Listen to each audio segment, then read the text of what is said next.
duck here. What was that? Oh my god. Look, it's making creepy. Yeah. What you about? Not too bad, actually. No.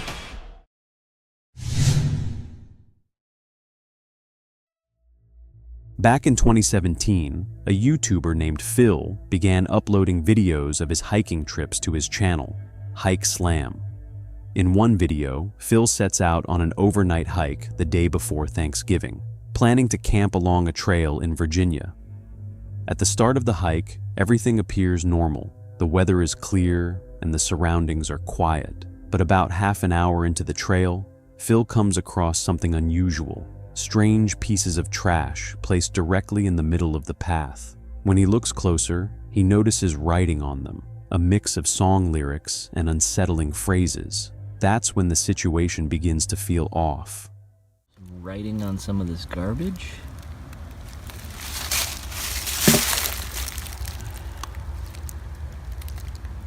This one. Hangman is coming down from the gallows. Song lyrics. It's difficult to understand why someone would take the time to write out lyrics or disturbing lines, such as, "Hangman is coming down from the gallows," on a piece of trash, only to leave it on the trail. Phil decides not to dwell on it and continues hiking. However, after crossing deeper into the wilderness, the situation grows even stranger. As he approaches the area where he planned to camp, he discovers another disturbing scene waiting for him. The weirdness continues.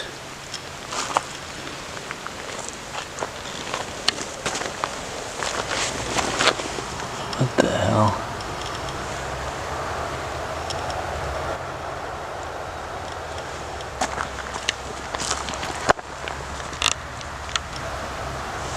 And there's a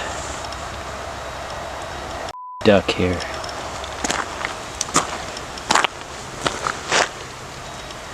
A very long note, and it looks like it was just put here because it's not wet. That duck is fairly recently. All right, kind of creepy. There's a fire down there. It's impossible to confirm whether the person who wrote the long, rambling note was also responsible for the duck nearby. Still, the coincidence is hard to ignore. A freshly dead animal lies right beside a creepy note that hasn't even gotten wet yet. After taking in the unsettling sight, Phil notices a tarp and a small fire at a campsite just down the hill. Not long afterward, he encounters two women walking down the trail with their dog. Okay, well that was really weird. So as I was hiking toward the shelter, still considering what I was going to do for the night, these two women were hiking in the opposite direction. They had a little dog with them. They asked if I had seen the guy who was leaving the notes. I said he has a campsite down by the river because I could hear the fire going. I could see where his tarp was set up. He was actually just sitting on a rock down there. They were shocked I was still considering camping. They ask Phil if he has seen the person responsible for leaving the strange notes and dead animals. The women appear frightened and ask if he can walk them back to their car.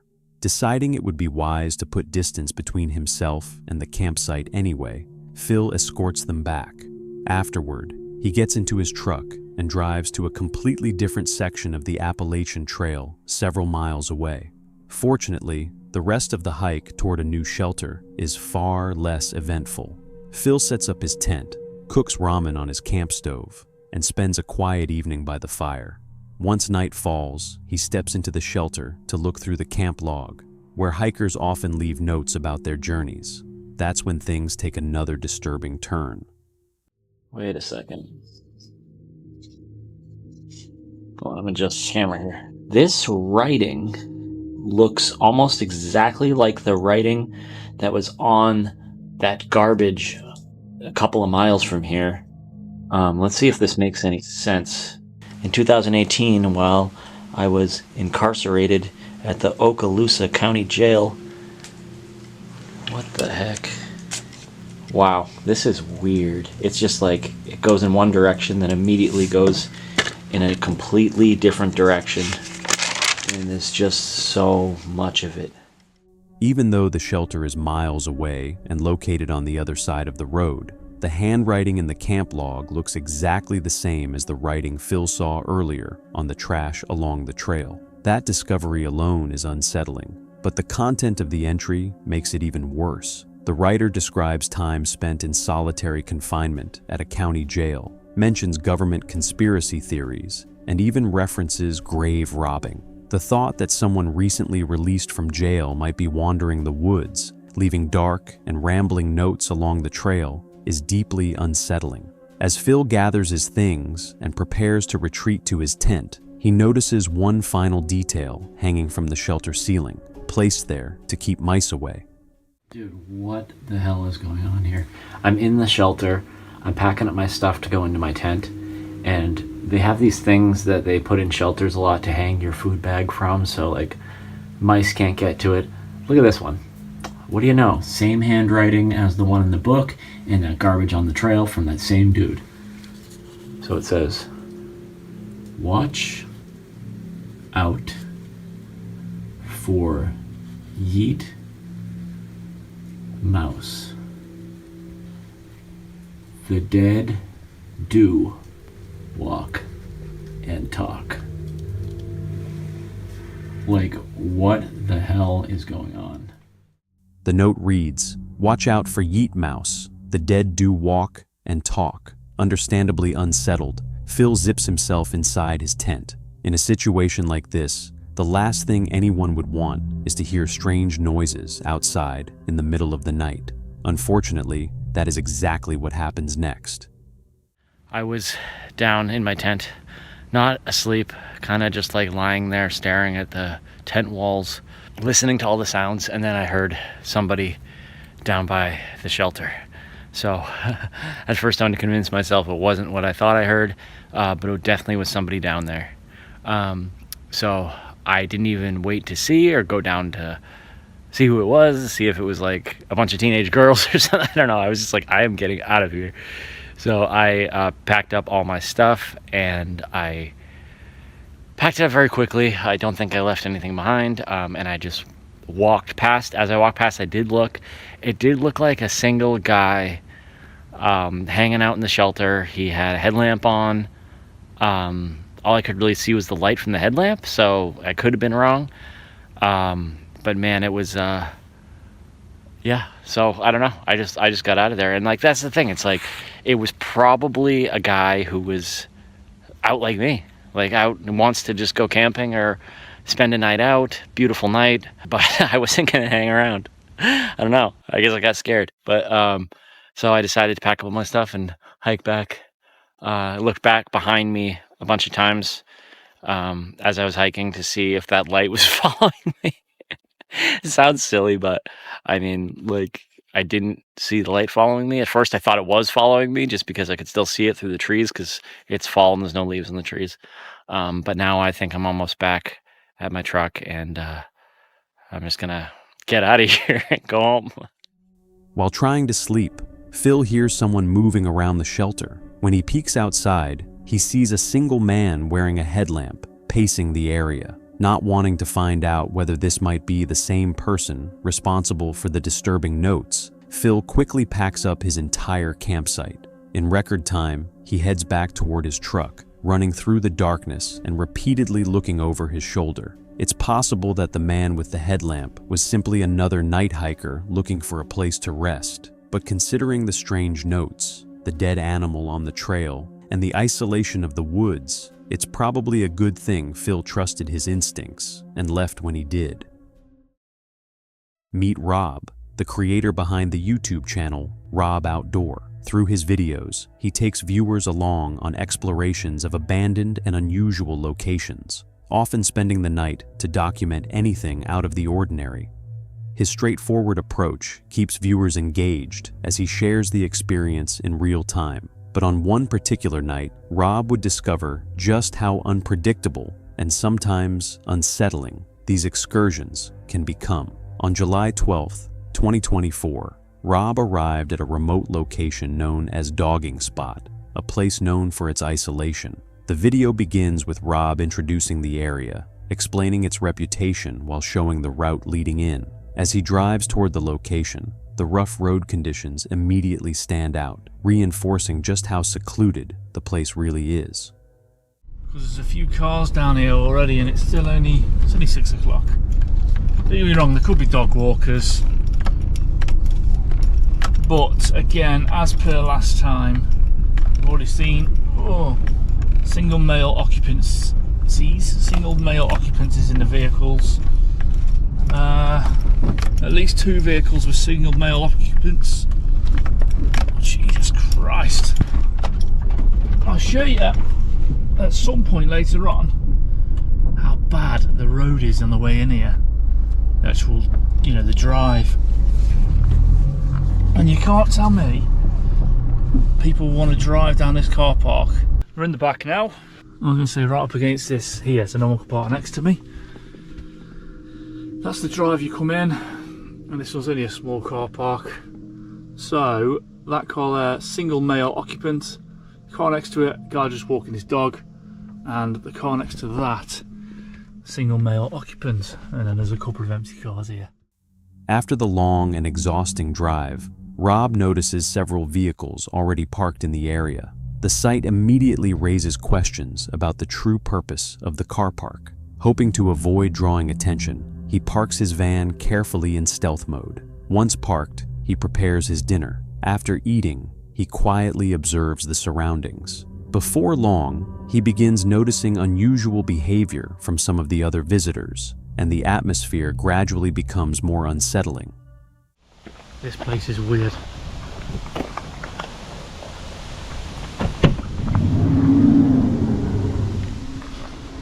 Bloke in a van's just pulled up. He was parked there. He just drove off. He was parked there. He walked down there, and I was at the back there cleaning my stuff. In fact, I can still see a man there.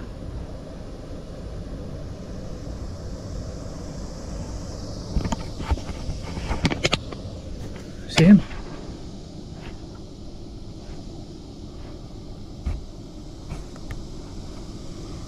So that bloke walked down there and then walked behind my van where I was cleaning my stuff.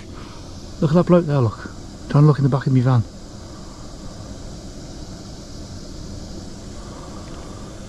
Look at him.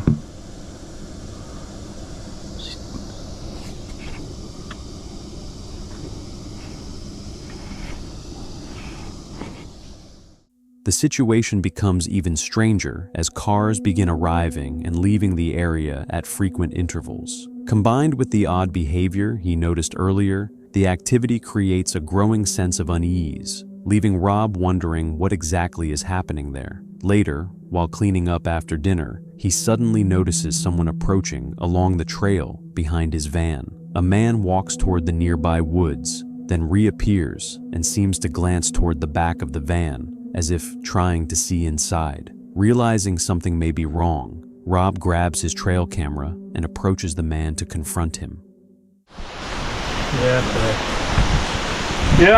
Just having a bit of dinner, like, you know what I mean?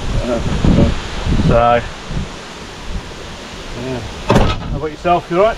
Yeah, I've been having a day of them. Yeah. Much about? Not today, actually. No. Saw a couple, but always see some down to us brevity. Yeah. But, no, it's nice to do, isn't it? I'd say it's nice to get away into it.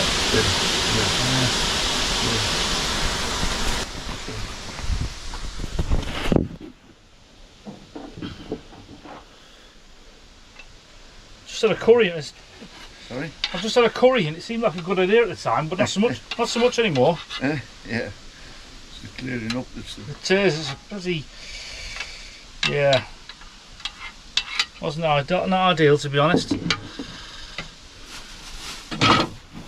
But anyway.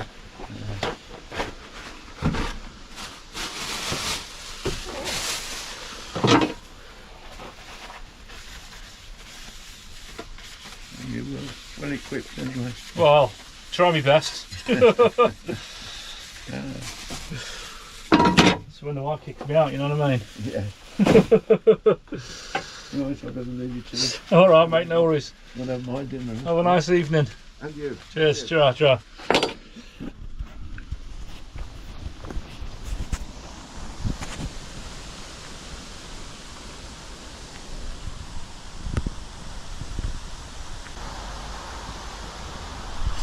can't tell me that's not weird. An Astra estate. Something tells me he'll be back. Something tells me he'll be back later on. Aware that the situation could escalate, Rob continues recording while casually going about his tasks, trying to ease the awkward tension. To his surprise, the man claims he is deer hunting. The explanation, however, sounds unconvincing, especially given how close he had been lingering near Rob's vehicle. After a short conversation, the older man eventually leaves, saying he might return later. That remark leaves Rob questioning the man's intentions. His behavior and vague explanation only add to the growing unease.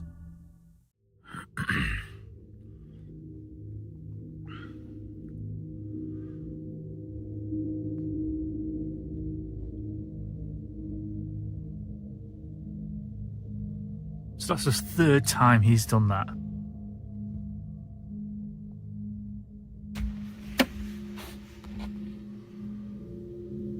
Look what's back, people. Look what's back. That's probably going to be it for me for tonight. So the time is now, what time is it? It's 10 to 11. I'm just going to go to bed, to be honest, because it's 10 to 11.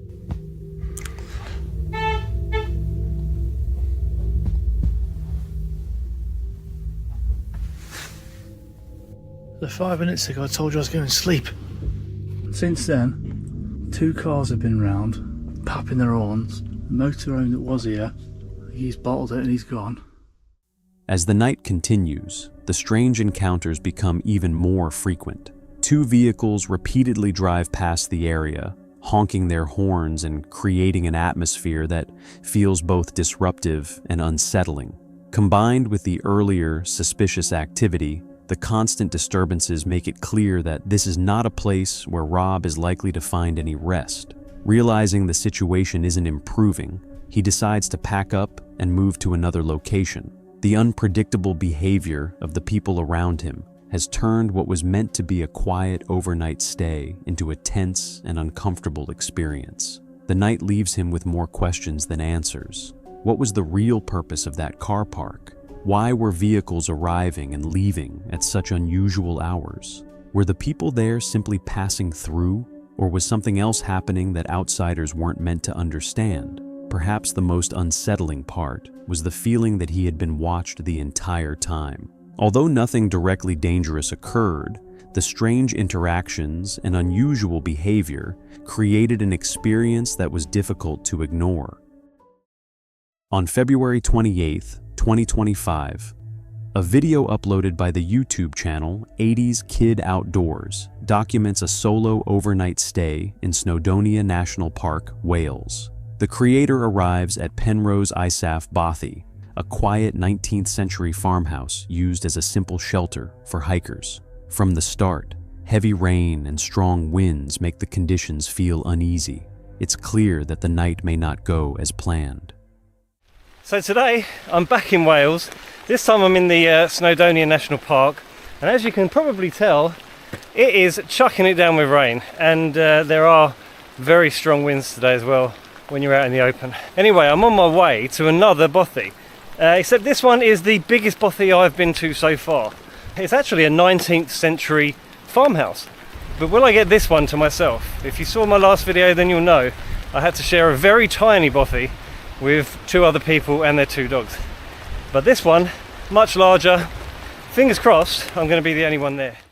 As he walks through the forest, the rain quickly soaks through his clothes. Before long, he is wet to the skin and forced to pause. If someone is already staying inside the Bothy, he realizes he may not have a place to change or dry off. That possibility worries him more than the storm itself. The amount of time that rain has cost me. I got soaked to the skin before I got anywhere near the Bothy, and I'd already walked quite far and I just had to make a decision. Do I risk getting to the Bothy and finding that there's people there and I can't strip off and dry my clothes out? Or do I go back to the car, put everything on the dashboard, dry it all out properly and try again? So I opted for the latter. Had to dry my shirt out on the dashboard and my trousers because the raincoat was, useless basically. It was not good enough to protect me from that kind of rain. So yeah, I'm all dry now, kind of. I've had a bit of a break, had a coffee and a Mars bar, and hopefully now I'm going to be there soon. So let's crack on. Okay, I can see the Bothy now. When the Bothy finally comes into view through the trees, it appears silent and empty. Standing there in the wind, he considers how vulnerable the building feels. In weather like this, even a single falling tree could damage the structure in seconds. In the years since, it's become a huge forest. Look at the size of them beasts. Almost widowmakers, really. If one of them blew over in the wind and landed on that Bothy, it would make a mess of the roof, that's for sure. Can't see any smoke coming out of the chimney, so that could indicate nobody's in there. But let's go and check for sure. Looks pretty dark in there, to say the least.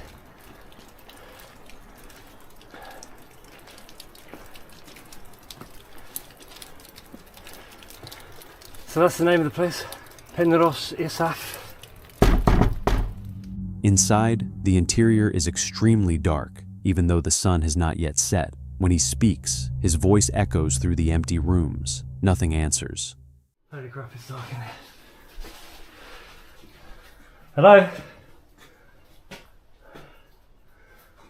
The sun's not even gone down yet and it's incredibly dark. So, I've got some light in here now. He slowly closes the front door behind him. The sound echoes loudly in the quiet building. Once the door shuts, the feeling of isolation becomes more noticeable, as if the outside world has suddenly been cut off. I think I better shut the front door, by the way. There we go. So, this is the living room. You got all this bench seating here, lovely big table, some shelving. You got the wood burner there, which I'll be getting on the go very soon because I did get wet again on the way up here. Yeah, there's enough space down here to sleep a couple of people if the rooms upstairs were busy, which incidentally we'll go and have a look at now. So, that's the staircase up. It already looks creepy, and it's not even pitch black yet. But to be fair though, it's very quiet in here. I thought you'd be able to hear the trees swaying in the wind because it's a really strong wind. So the soundproofing's pretty good, to be fair. Oh. That's the view through the back window, look. Upstairs, the rooms are cold and bare. The air is so cold that he can see his breath. The stairs creak underfoot, and for a moment, he struggles to see where they lead in the dim light. So you imagine, back in 1880 when this place was lived in, this was how you got around, by candlelight. And it certainly makes everything a lot more atmospheric. There's no two ways about that. To be honest, oh, you can see my breath up here now. As the night continues, the wind grows stronger. Heavy rain pounds against the roof again and again. Now, unlike the last video, I don't have to be quiet about anybody sleeping upstairs. Unless anyone stealthily ninjaed in overnight without me realising, but I'm pretty sure they didn't. Oh dear.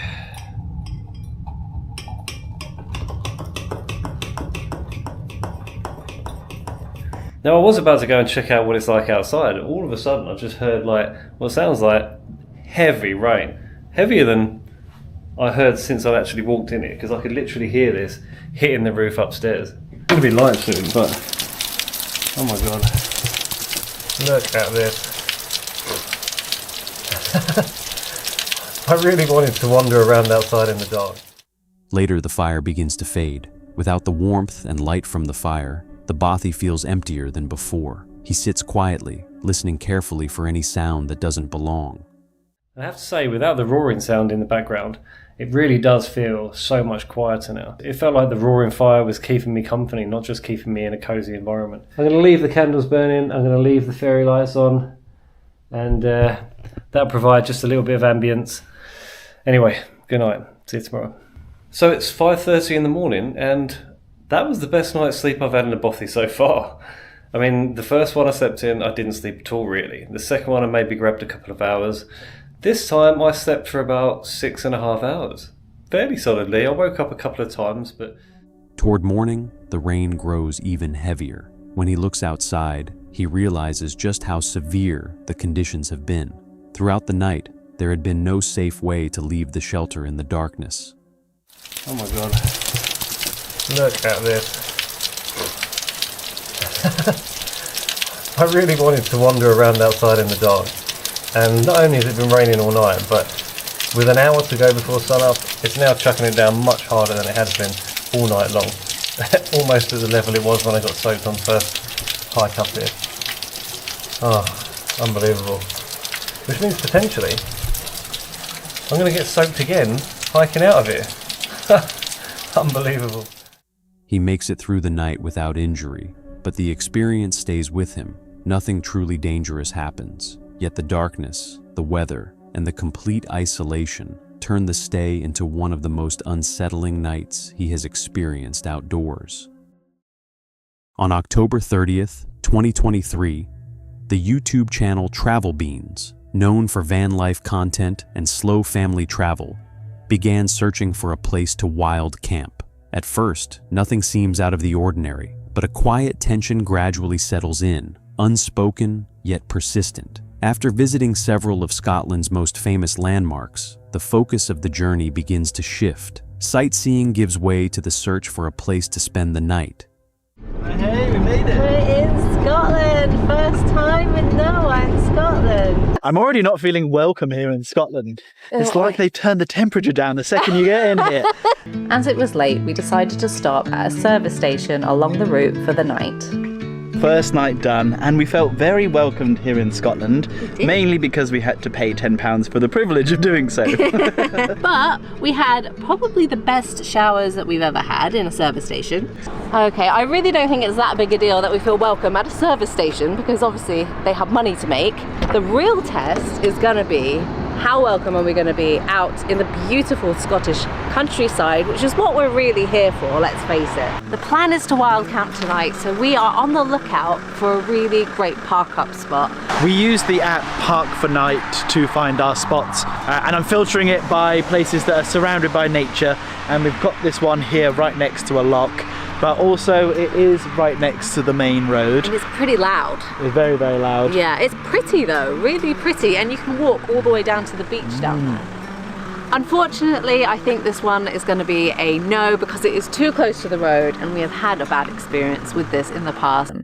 We headed further away from civilization in search of the perfect spot with just a few obstacles in our path. We have found our spot for the night, and it's a bit of a stonker. We always say on this channel the camera never does justice to what we're seeing, and this is another example of that.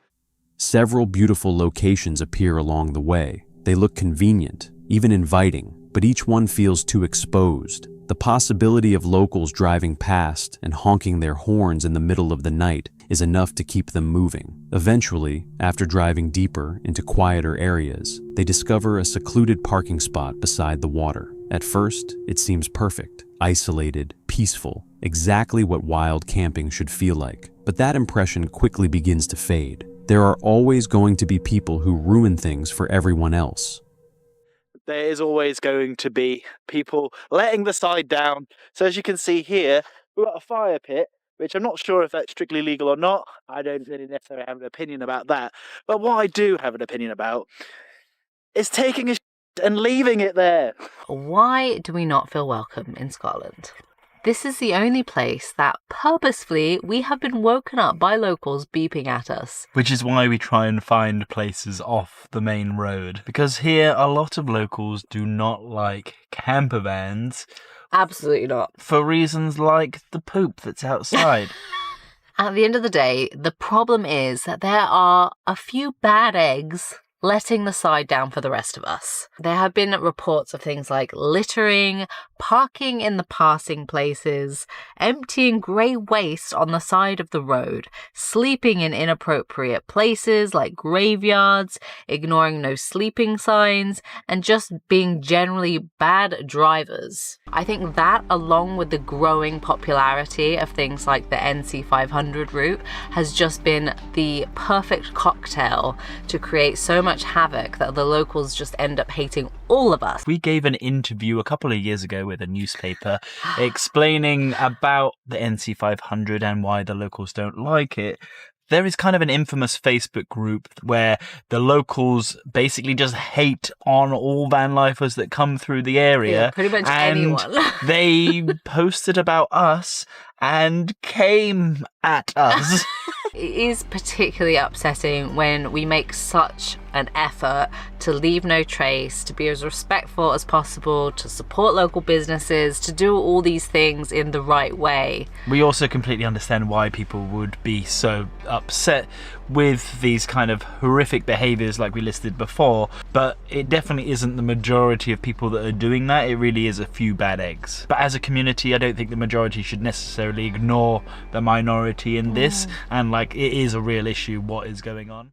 As they look around the campsite, they begin noticing what others have left behind: trash, paper, even human waste. The natural beauty of the area is still there, but it has clearly been damaged. In that moment, the frustration some locals feel toward van travelers begins to make more sense. They talk openly about the resentment that exists in some communities. At one point, they recall being criticized in a local Facebook group where van lifers were broadly blamed for the damage caused by others. By the next morning, the journey continues. Nothing directly happens to them, but the feeling from the night before remains. The unease isn't caused by a specific event. It's the result of something more gradual, a quiet reminder that repeated disrespect can change how places are seen and treated. Over time, even the most beautiful locations can begin to feel like warnings rather than welcomes. When no one confronts you directly, but the place itself feels uneasy,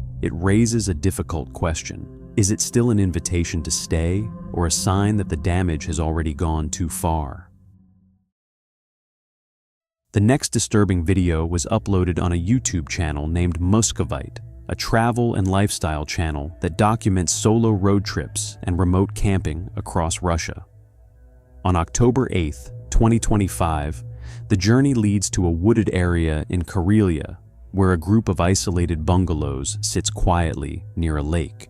Unaware that the silence will not last through the night, the camper begins inspecting the small house she plans to stay in. The space is cramped, with a low doorway and a narrow window that faces the forest. Inside, the light doesn't work. Spiders cover the walls, and the bed and furniture are badly worn. Towels have been stuffed into holes in the walls in an attempt to make the room usable, while the forest outside remains completely silent. The poor condition of the bungalow, combined with the isolation, quickly creates a sense of unease. Then a sudden, unexplained noise comes from inside. What was that?